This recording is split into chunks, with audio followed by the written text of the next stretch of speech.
Exercice numéro 3. Une grue géante a soulevé un dôme de masse 2,6 fois 10 puissance 5 kg d'un point A d'altitude 0 m à un point B d'altitude 100 m. L'intensité du champ de pesanteur terrestre est de 9,81 mètres par seconde au carré ou 9,81 newtons par kilogramme. Sur un schéma et sans souci d'échelle, représentez la situation. Alors pour représenter la situation, nous allons représenter un axe vertical au Z avec le point A situé au sol et le point B situé à une altitude de 100 mètres. Son ordonnées vont donc 100. Exprimer et calculer le travail du poids lors du déplacement du dôme. Exprimer et calculer le travail du poids lors du déplacement du dôme. L'intensité du champ de pesanteur terrestre est verticale vers le bas.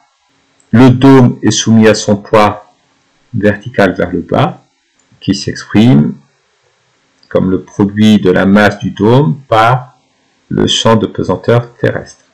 L'expression du travail du poids peut être donnée immédiatement ou elle peut être redémontrée de deux manières différentes.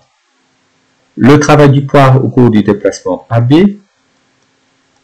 c'est le produit scalaire du poids par le vecteur déplacement AB.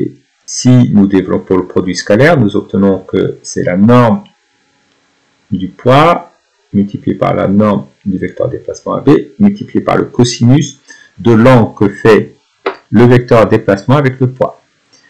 Le vecteur déplacement AB est vertical vers le haut, le poids est vertical vers le bas, donc l'angle que font les deux vecteurs est de 180 degrés. Donc ici, le travail du poids est égal à P multiplié par AB multiplié par moins 1 ou moins P fois AB. P s'exprime comme étant le produit de la masse du dôme par l'intensité du champ de pesanteur terrestre et AB, la longueur AB, est égale à ZB moins ZA.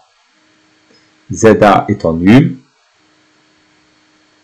nous obtenons que le travail du poids au cours du déplacement AB est égal à M multiplié par petit g multiplié par ZB. Une autre manière de démontrer l'expression du travail du poids au cours du déplacement AB, c'est toujours de partir du produit scalaire P par AB.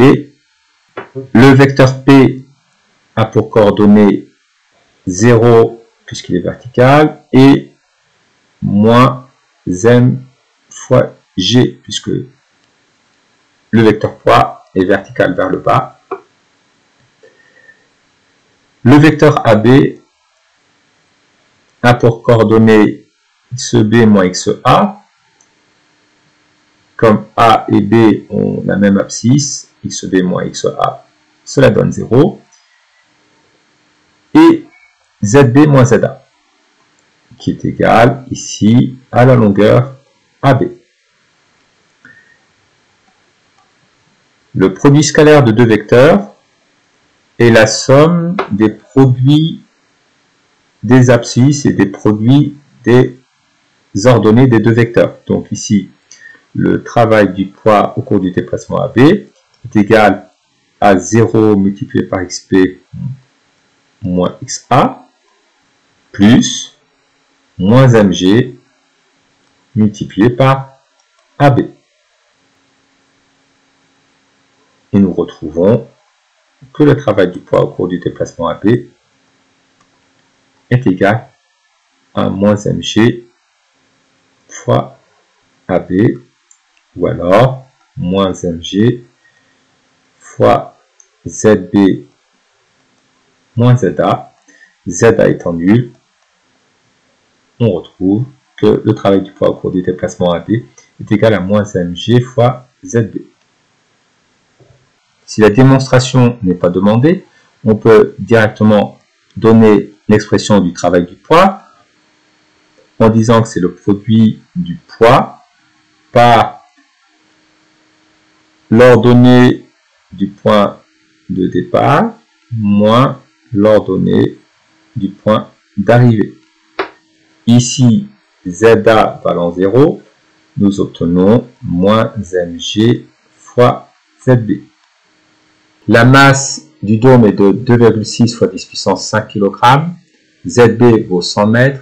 Petit g, 9,81 mètres par seconde au carré.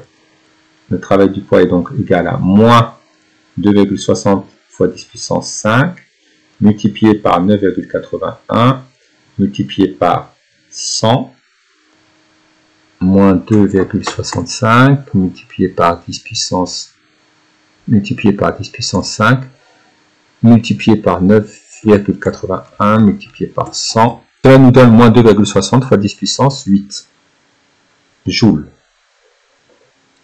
Que dire du signe de ce travail justifié? Le travail du poids au cours du déplacement AB est négatif. Le travail du poids au cours du déplacement AB est négatif.